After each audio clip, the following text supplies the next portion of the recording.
बिस्मिल्लाहिर्रहमानिर्रहीम। अस्सलाम वालेकुम student, welcome to my channel Sidra economics lecture. आज हम जो टॉपिक डिस्कस करने जा रहे हैं वो मनी है और कॉन्सेप्ट ऑफ मनी।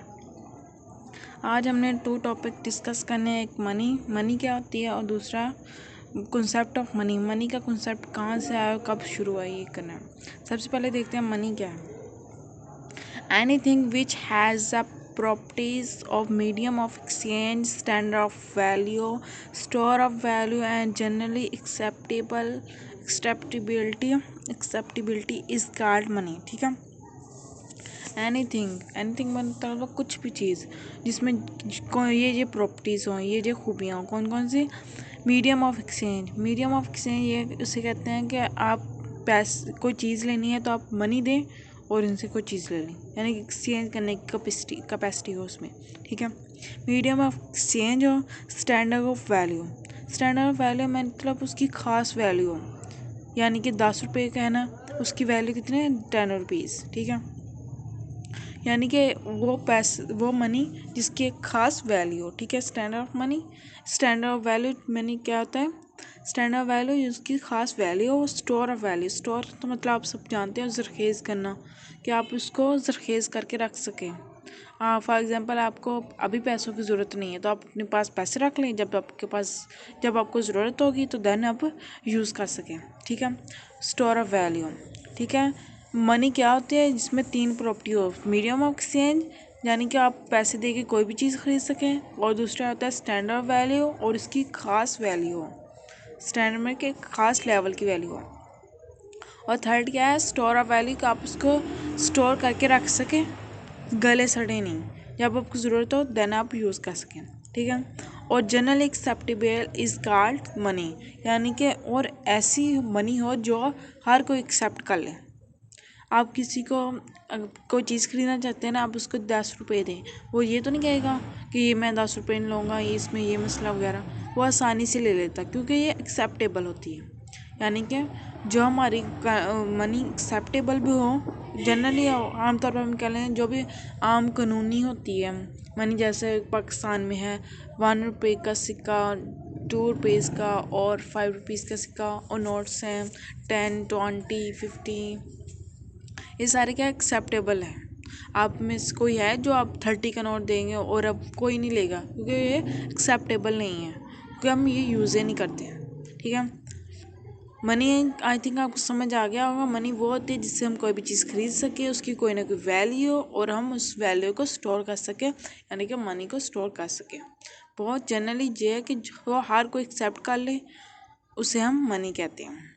देन आते हैं हम कॉन्सेप्ट ऑफ मनी, कि मनी का कॉन्सेप्ट कहाँ से है। अगर हम तारीख देखें ना, कि पहले लोग क्या करते थे, जंगलों में रहते थे, काश्त करते, जंगलों में जानवरों का शिकार करते थे, और उनकी जो होती थी काश्त, जब शिकार करते थे शिकार जब करते थे तो कोई ना कोई गोश्त उन्हें हासिल होता था। गोश्त किस लिए यूज़ करते थे? कि अपना पेट वगैरह भर लेते थे, वो खाने के तौर पे इस्तेमाल कर देते। लेकिन उसकी जो खालें होती थी और दरख्तों के पत्ते, वो किस लिए यूज़ करते थे? जिस्म को ढांपने के लिए इस्तेमाल करते थे। उन्होंने कोई जानवर का शिकार किया, उसका जो गोश्त था उसने वो खा लिया, पेट फिल कर लिया, और जो उसकी खालें वगैरह थी और दरख्तों के पत्ते थे, उससे वो जिस्म को ढांप लेते, यानी कपड़े के तौर पे इस्तेमाल करते थे। इसकी ज़रूरतें महदूद होती थी उस वक्त, और अपनी ज़रूरत के सिलसिले में किसी का मोहताज नहीं होते थे। आहिस्ता आहिस्ता इंसान महज़बी होते चले गए, उसके साथ साथ इसने गारों से निकल कर कबीलों की शक्ल में ज़िंदगी गुजारना शुरू कर दी। महज़ब होने के साथ साथ अपनी ज़रूरत को पूरे ज़िंदगी में इजाफा होता गया, और अब सोने के लिए कमरे की ज़रूरत थी।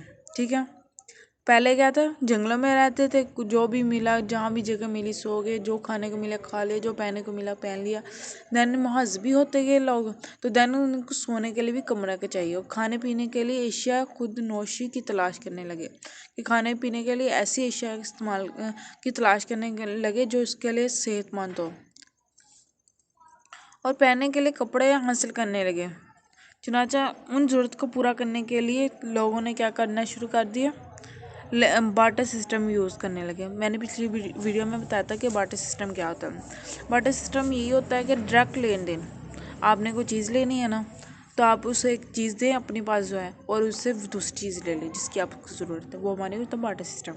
देन क्या हो गया, जब इंसान महज़बी होते गए और कबीलों की शक्ल इख्तियार करने लगे, देन उन्हें पैसों की ज़रूरत पड़ने भी, एक अपनी ख्वाहिशात को पूरा करने के लिए वो एक दूसरे के ऊपर मोहताज होना शुरू हो जाते थे। तो होने शुरू हो गए, क्योंकि हर एक को हर एक चीज़ की ज़रूरत होती है, लेकिन ऐसा तो नहीं हो सकता कि हर वक्त हर एक के पास हर चीज़ हो। देन क्या करते थे, वो एक दूसरे के साथ एक्सचेंज कर लेते थे, बार्टर सिस्टम कर लेते थे कि अगर आपको ज़रूरत है तो आपको वो चीज़ दे देते थे, और जिसकी आपको ज़रूरत है वो उससे ले लेते। लेकिन इस निज़ाम में बहुत सारी मुश्किलात आती थी। मुश्किलात में हमें पीछे पड़ी थी कि दोनों की ऐसा तो नहीं हो सकता कि आपको जो चीज़ चाहिए, जो आपके पास जो चीज़ है, दोनों की एक ही वैल्यू को है। ऐसा होता है ना, कुछ जो कोई चीज़ होती है वो ज़्यादा महंगी होती है, ज़्यादा अच्छी होती है, कुछ सस्ती वगैरह होती है, ठीक है। और उस तरह बहुत सारी, तो आपको उसको स्टोर नहीं कर सकते, क्योंकि सब्ज़ी वगैरह क्या होती थी, गल सड़ जाती थी। और क्या कहते हैं, आप उसको डिवाइड भी नहीं कर सकते थे कि अगर आपके पास गाय हैं तो आप गाय फुल ही दे सकते, फुल गाय दे सकते थे।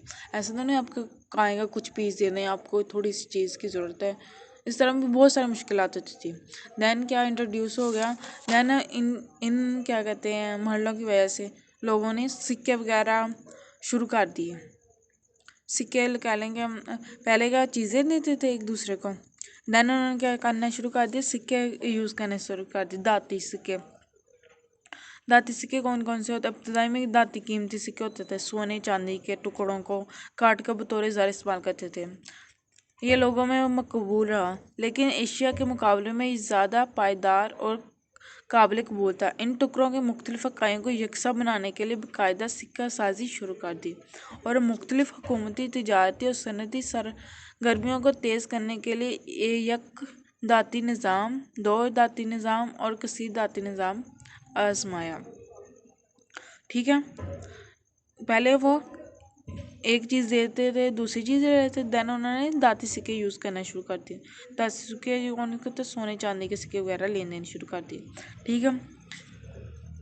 उनकी, लेकिन उसमें ये मसला आ गया कि हमारे मुल्क में कीमती सिक्के या सोना चांदी महदूद है, वो इतनी आपको जितनी ज़रूरत है उतनी तो नहीं कर सकते, एक लिमिट है। देन उन्होंने कहा, देन ये भी रद्द हो गया, क्योंकि हमारे पास इतना सोना चांदी नहीं होता था। देन तीसरा मरला क्या है कि हमने कीमती धातुओं की मिकदार कम होने की वजह से हमने कागज़ी ज़र इस्तेमाल करना शुरू कर दिया। कागज़ी ज़र कौन कौन सा होता है, पाकिस्तान में 10 रुपये की माले से लेकर 5000 तक की मालियत के मुख्तलिफ करेंसी नोट हैं, ठीक है। तीसरे मरले में क्या, हमने कागज़ी नोट इस्तेमाल करना शुरू कर दिया। कागज़ी नोट इस्तेमाल जो थे वो मरकज़ी बैंक जारी करता था। अगर इससे हट कर बगैर गारंटी के नोट छापे, मरकज़ी बैंक ऐसे नहीं नोट छाप देता था, वो उन्होंने रखा था कि आप अगर आपने नोट छापने ना, उसके 35% आपको सोना या चांदी उसकी मिकदार रखनी होगी, ठीक है। दैन अगर वो ऐसा ना करें, बगैर किसी भी गारंटी के नोट छाप दे, कि सोना चांदी रखे बगैर नोट छाप दे, तो हमारी कंट्री में क्या आ जाता था, डेफिसिट फाइनेंस हो जाता था, ठीक है। उसके बाद उसका चौथा मरला है ज़र, यानी कि क्रेडिट मनी आ गया। पेपर मनी के बाद क्या आ गई, क्रेडिट मनी। क्रेडिट मनी कौन कौन सी होती है, क्रेडिट मनी हमारी होती है जैसे चेक्स, बैंक ड्राफ्ट वगैरह होती है, ठीक है। ATM, क्रेडिट कार्ड, ये सारे हमारी क्या है, हमारी क्रेडिट मनी है, ठीक है। मनी का कॉन्सेप्ट कहाँ से आया था, ठीक है। पहले लोग जंगलों में रहते थे, उन्हें मनी की ज़रूरत नहीं पड़ती थी, देन वो शहरों की तरफ आने लगे, देन उन्हें ज़रूरत पड़ी तो उन्होंने दाती सिक्के यूज़ कर, यानी कि मेटल और कॉइन वगैरह शुरू कर दिए। देन उसके बाद हमारे पास लिमिटेड उसकी सप्लाई थी, देन उन्होंने क्या यूज़ कर दी, पेपर मनी शुरू कर ली। पेपर मनी के बाद आती है क्रेडिट मनी। आई थिंक आपको समझ आ गया होगा। Thank you so much, please subscribe my channel and like and share my video. Thank you so much.